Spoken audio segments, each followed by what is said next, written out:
माफ़ी चाहूँगा, एक वार्तालाप हमें राज जी से करनी थी और आपके पेशेंस की सराहना करता हूँ मैं। एक बार नो फिर से प्रॉब्लम आपसे प्रॉब्लम। बातचीत शुरू करते हैं। अब इस गिरावट को आप कैसे रीड कर रहे हैं? एक बार फिर से अपना प्रश्न मैं यहाँ पे आपके सामने रखना चाहूँगा। और ये कब तक चलेगी? इसका क्रम क्या रह सकता है?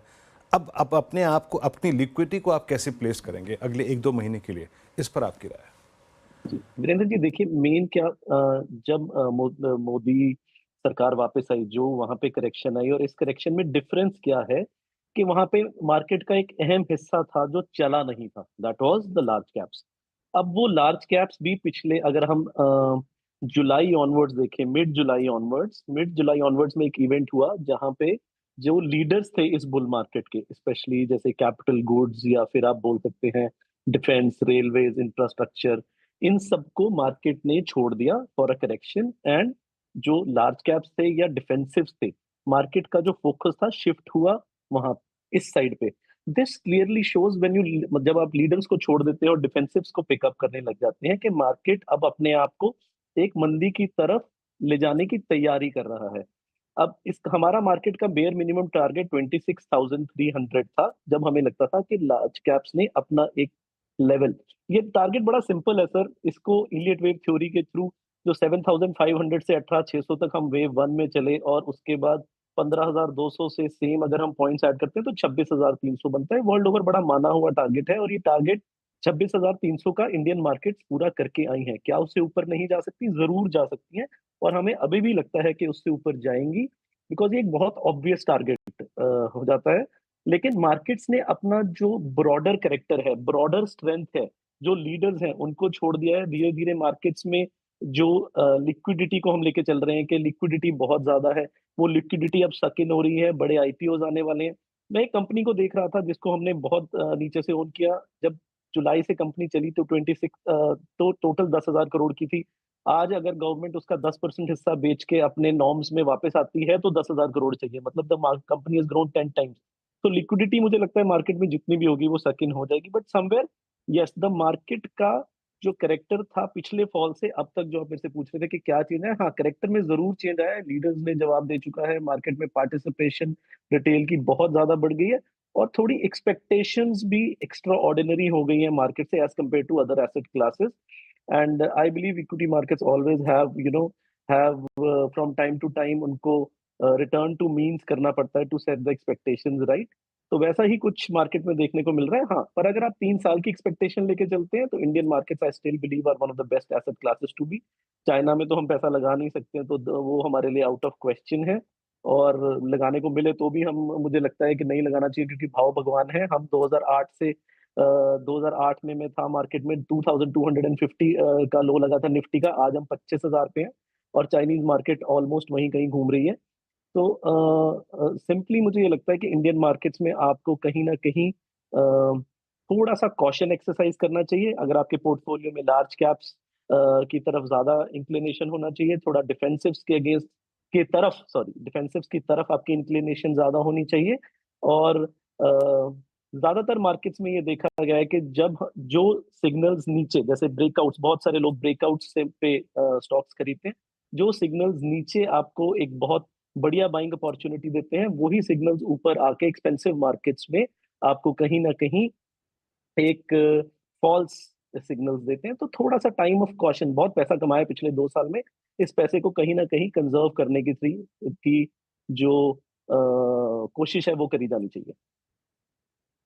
अब अनिरुद्ध, इस समय लेकिन आज आपने क्या किया? आपने कुछ खरीदा है या फिर मार्केट को सेटल होने का इंतजार कर रहे हैं?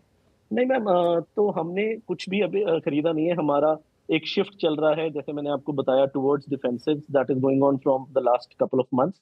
एंड ऐसा मुझे नहीं लगता कि मार्केट ने आज कोई बहुत अमेजिंग अपॉर्चुनिटी प्रोवाइड करी है। मुझे ऐसा लगता है कि लार्ज कैप्स आज आपको as compare to small caps बड़े अच्छे भाव पे मिल रहे हैं, क्योंकि अगर हम लार्ज कैप्स में, निफ्टी में पर्टिकुलरली, उसके हाई से डाउन साइड देखें इन पर्टिकुलर मार्केट कंडीशंस में, तो मुझे नहीं लगता कि 17 18 से 20% से ज्यादा की होगी, जैसे जो अक्टूबर 2021 से लेके जून जुलाई 2022 तक आई थी, उससे ज्यादा मार्केट में डाउनफॉल है नहीं, क्योंकि हमारा मार्केट जो हमारा निफ्टी है ये वो पुराना वाला निफ्टी नहीं रहा है अब जो 30% टूट जाता है। This Nifty is now very equally distributed between banks के अंदर, फाइनेंशियल्स के अंदर, आपके एफएमसीजी, आईटी। तो एक बहुत अच्छा हमारा इंडेक्स है।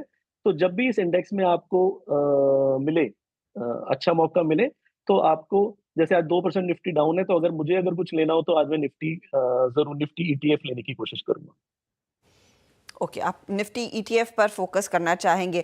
आपने कहा आप डिफेंसिव्स पर ध्यान दे रहे हैं। हम कुछ देर पहले डिफेंसिव्स की बात कर रहे थे, स्पेशली एफएमसीजी कंपनियां, और वहां पर भी एक अच्छा खासा स्लाइस देखने को मिला है आफ्टर द अबर्स। आप कह सकते हैं थोड़ा सा मिक्स्ड बैग Q2 का अपडेट, या फिर जो थोड़ी सी वार्निंग आई है मार्जिन्स को लेकर।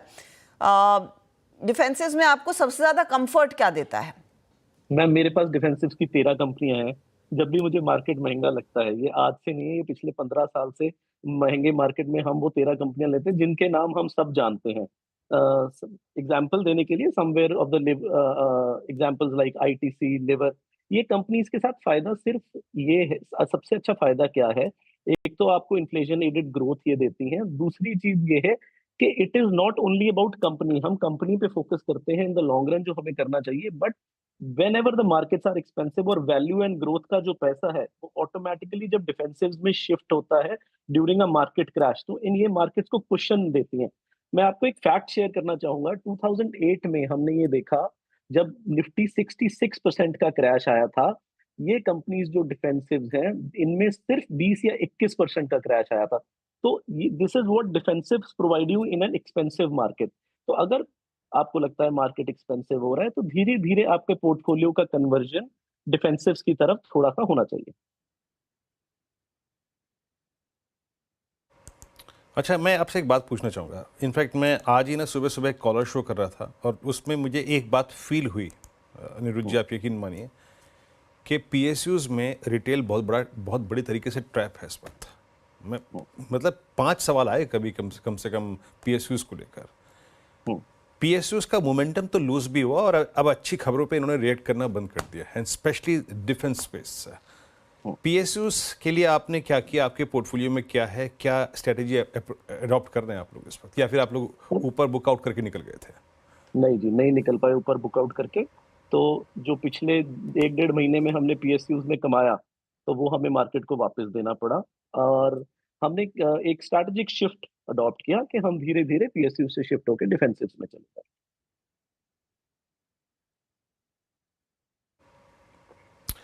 चलिए, बहुत बहुत शुक्रिया अनिरुद्ध जी, आप इस कार्यक्रम में शामिल हुए। और आज की चर्चा थोड़ी मुश्किल थी, बट समय बहुत क्रिटिकल था ये, और अपना सभी सेक्टर्स पे और इंडस्ट्रीज पे आ रखे, आपने बहुत बहुत शुक्रिया। अब एक काम करते हैं, लौटते हैं इंडस्ट्रीज पे, और इट्स 25253। जब से हर्ष और मैंने आई थिंक इस कार्यक्रम को शुरू किया है, निफ्टी पिन पॉइंट यहीं पर ही है, एग्जैक्टली यहीं पर ही है, रत्ती भर 1 पैसे का अगर आप देखें मूवमेंट नहीं है। और हमने 2 बजे यही व्यू शेयर किया था कि प्लीज़ अगर आप शॉर्ट हैं तो कवर कीजिए इस पॉइंट पे। अब आते हैं ट्रेड्स पर, कल के लिए क्या कैरी करना है। देखिए, डिफ़िकल्ट फेज़ है, और अभी थोड़ा सा हमें कैपिटल प्रोटेक्शन पे